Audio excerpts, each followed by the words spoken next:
they're younger. Right.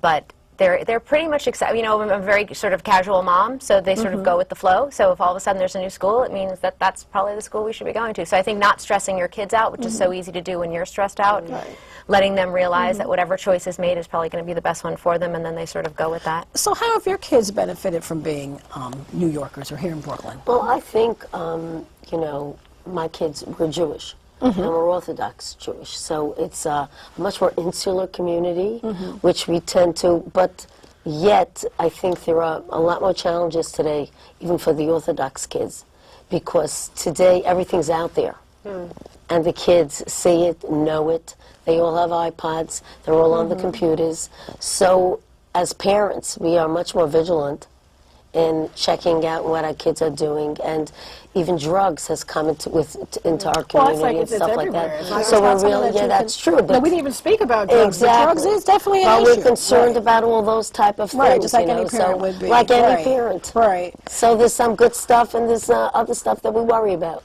But we teach them as urban kids to just be more aware. I think that's, like you said, the kids don't flinch. It's so interesting when I go to visit my friends in the burbs, they'll say, you know, my kids will partake in conversations about subways or museums in the city, and my friends will say, wow, they go to the subway, you know, go on the subway and go to that museum by themselves. Right. So we just teach them to be a little bit more aware. That's what I think the greatest advantage that we have. It's also that they learn to use the subway system. I love how my son knows how to get around. Right. He knows how to get to Soho, he knows how to get to uptown and downtown, and I'm just like amazed by it. When I was younger, I just couldn't get around. I knew took the 2 and the 3 and that was it. And the kids So you feel your kids get a real sense of freedom here in this borough? Absolutely. Yeah. And that's something that sometimes I am concerned about because, you know, my son, you know, I'm concerned about what areas he's in, what communities he's in. I'm concerned about how he responds to the NYPD.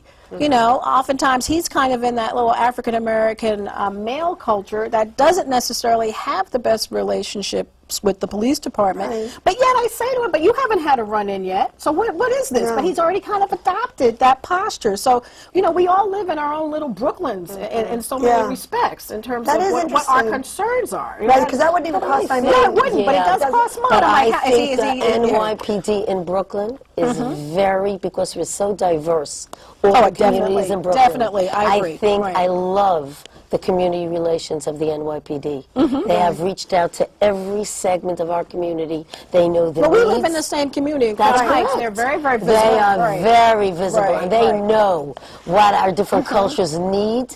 And I think that's great. Absolutely. Because they make sure to keep it. And see, that's I mean, because in the black community, I know young boys in particular are taught how to respond to the police if they're ever approached. So they need to be taught that. We're working on a lot of them are. There's work being done in that area, absolutely. Yeah, well, I mean, I know at my church, absolutely. it's an issue. I know the black men that I know that have sons teach this to their sons and to be aware and so forth.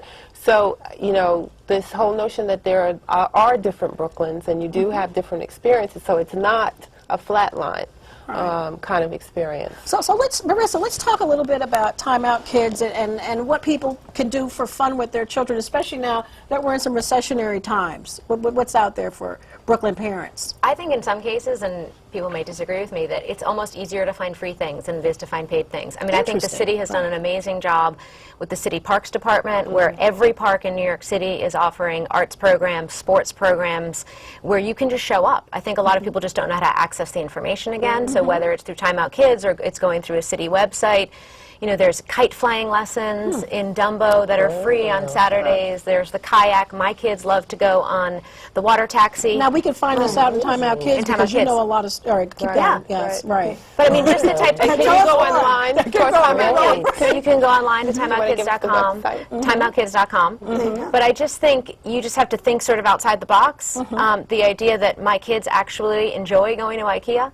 Yeah. because we go on the water taxi. So you go on the water taxi, they go to IKEA, they run around, we go to Fairway for lunch, and they're sitting along the boardwalk staring at the Statue of Liberty. I mean, where else do you Right. get Right. That is. that That's type a of perfect experience? Right. Right. Yeah, Or, yeah, you know, yeah, And do you have to buy them things though at IKEA? no, that's the thing. That's a lesson always you have to costs teach. money. You have to teach your children early on that you don't get to purchase something every time you're in a store. But it's pretty, and even just the water taxi that went from Brooklyn to Governor's Island, that was free, and you're running around. I mean, the open spaces when people say, "Oh, how do you raise your kids in Brooklyn without a backyard?" I said, "Oh, actually, have you heard of the park that is under the Brooklyn Bridge, Or the Brooklyn Prospect Tech Park?" Park. or- Right. all the We have events. a communal backyard, Right. so to speak. But anyway, that's all the time we have. I'll be back in just a moment.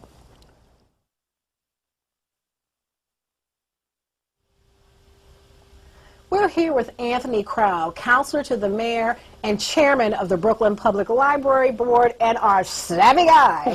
But anyway, we're going to change the tone to be a bit more serious. Right now, we know that New Yorkers and, of course, Brooklynites and families are suffering under this whole recession.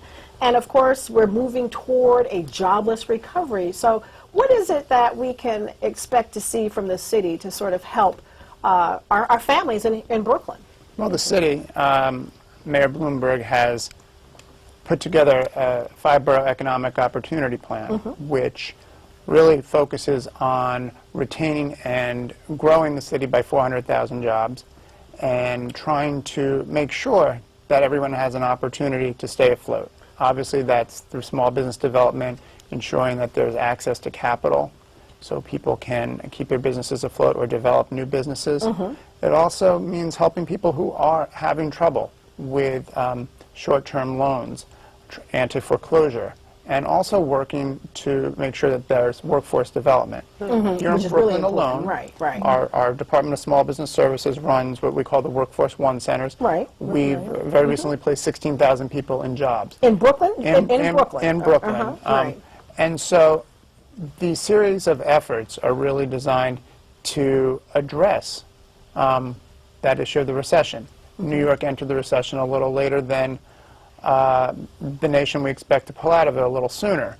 But whereas people thought we'd lose 200,000 jobs, we've lost about 95,000. So we're a little bit ahead of the curve in that respect. Right. And by diversifying the economy and having these programs in place, we think we can. What are we going to be doing with the green jobs piece, though? Because I have friends right now who are out of work because they work for the financial sector. They've got families, and they're saying, well, Tony, I hear about these green jobs, but where are they? Sure. Well, there's green jobs. There's, the way the economy is really being diversified, big growth industries will be healthcare, education, and media. And then, of course, there'll be green jobs. Brooklyn Navy Yard, for example, is going to be having new initiatives that will develop green jobs. Obviously, infrastructure development and construction of affordable housing and other housing opportunities will all be related.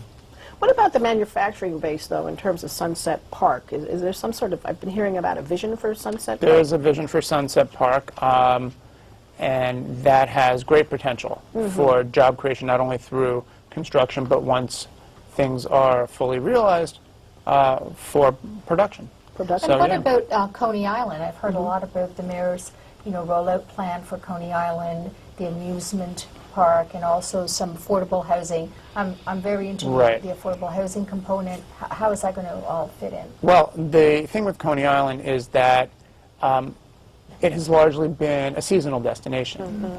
Under the new plan for Coney Island, it'll be a year-round destination with new housing opportunities, a significant portion that would be affordable housing. So developing that, making sure there's the infrastructure to support